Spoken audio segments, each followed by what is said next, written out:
In the golden hush of a southern evening, as the last beams of sunlight filter through a dense canopy of oak, ash, and pine, the forest floor begins to stir. Leaves rustle not from the breeze, but from something gliding just beneath, silent, smooth, and ancient. There, nearly invisible to the untrained eye, moves a predator crafted by evolution's most meticulous hand, the copperhead snake. Its scales shimmer like burnished bronze, patterned in dusky hourglass shapes that mimic the scattered detritus of the forest. It does not slither with urgency. It does not hunt with haste. It waits. It watches. It listens. In this quiet kingdom of leaf and shadow, the copperhead is both ghost and guardian. The copperhead, Agkistrodon contortrix, is a name that echoes fear in the American consciousness. Found throughout the eastern and central United States, from the wooded Appalachians to the riverbanks of the Deep South, this pit viper has earned a reputation both deserved and misunderstood. It is the most likely venomous snake a person might encounter in the wild, and yet it is rarely fatal, rarely aggressive. It does not rattle, it does not hiss. Its power lies in its stillness, its confidence in camouflage. To see a copperhead is a rare thing. To nearly step on one is far more common. Its defense is silence, and it uses it well. Beneath its copper-tinted head lie two long, curved fangs, biological syringes capable of injecting a potent hemotoxin into prey. But the copperhead is no mindless killer. It is a master strategist. Its hunting method is not pursuit, but patience. Nestled in leaves or coiled beneath a fallen log, it waits for life to come too close. A field mouse, foraging without caution. A frog lured by the glimmer of a false movement. A cicada dropping from a branch, stunned by the light. Then, in a motion faster than the human eye can track, it strikes. Swift, surgical, and precise. The prey has no time to scream. Venom floods the bloodstream, shutting down cells, rupturing vessels. And then the snake releases. The prey stumbles away, only to collapse within minutes. The copperhead follows slowly, using its flickering tongue to read chemical signatures left in the dying creature's trail. It finds the body with ease and begins the solemn, ancient ritual of consumption. In the world of serpents, copperheads are neither the largest nor the most venomous, but they are among the most adaptable. Their territory spans mountains and marshes, forests and fields. They have wandered into suburban gardens, hidden beneath porch steps, curled up near wood piles and sheds. Humans often mistake them for sticks or sun-dappled shadows. And when bitten, almost always out of accident, rarely out of provocation, panic sets in. The bite is painful, swelling the skin and burning with a deep, aching intensity. But it is not usually deadly.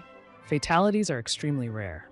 For the copperhead, a bite is a warning, a last resort, a plea to be left alone. What makes this serpent particularly enigmatic is its ability to exist at the margins. It is a creature born of the liminal, thriving not in spotlight, but in the spaces in between. By day, it hides from the heat. By night, it emerges to hunt. In spring, it seeks mates. Males perform combat dances, intertwining and shoving one another, like shadows wrestling in the underbrush. In late summer, females give birth to live young, a rarity among snakes. These neonates are miniature versions of their parents, each with a sulfur-yellow tail that acts as a lure. They wriggle the tip like a worm, drawing in curious frogs or lizards. Even from birth, deception is their most powerful weapon. Yet despite their evolutionary perfection, copperheads are not invincible. They are preyed upon by hawks and owls, devoured by king snakes, run over on rural roads, or killed on sight by fearful humans with shovels in trembling hands. Ironically, the same camouflage that protects them also makes them vulnerable. A hiker may never know they stepped near one until it is too late. A child's innocent reach into a pile of leaves can become a lesson in the wild's indifference. But perhaps the real tragedy is not in the bite, but in our reaction to it.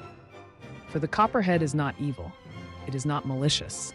It is simply doing what it must to survive in a world it did not shape. Beneath the skin of fear lies a deeper truth. The copperhead plays a crucial role in its ecosystem. By controlling rodent populations, it helps maintain balance.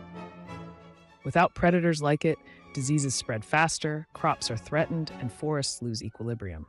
And hidden within its venom are compounds with the potential to heal. Scientists have studied copperhead venom for its anti-cancer properties, discovering proteins that inhibit tumor growth and aid in blood clot treatments. What we fear may one day be what saves us. There's irony in that, and beauty too. As the seasons shift, so too does the snake's behavior. In fall, copperheads feast in preparation for winter. They seek out rocky crevices and abandoned burrows where they brumate, a kind of cold-blooded hibernation. Often they den with other snakes, including rattlesnakes and black rat snakes, forming strange, silent gatherings beneath the frozen ground. There, time slows. Metabolism drops. The forest above continues its dance of death and rebirth, but the copperhead waits, dreaming in the dark. Come spring, the cycle begins anew. Warmth returns. The snake emerges, its muscles sluggish, but its instincts sharp. The forest is full of sound again, bird song, insect hum, distant thunder. And once more, the copperhead resumes its vigil beneath the leaves, a living relic of ancient design. It needs no applause, no fanfare. It exists not to amaze, but to endure. In a world spinning ever faster, where nature is pushed to the edge and silence is drowned by noise, the copperhead remains unchanged, a reminder that not all power comes with a roar. Some power comes with stillness. Some strength lies in restraint. It is not the loudest who survives, but often the most patient, the most aware, the most invisible. And in the quiet hours between dusk and dawn, when the world is half asleep and secrets walk the forest floor, the copperhead moves, unseen, unbothered, and undefeated.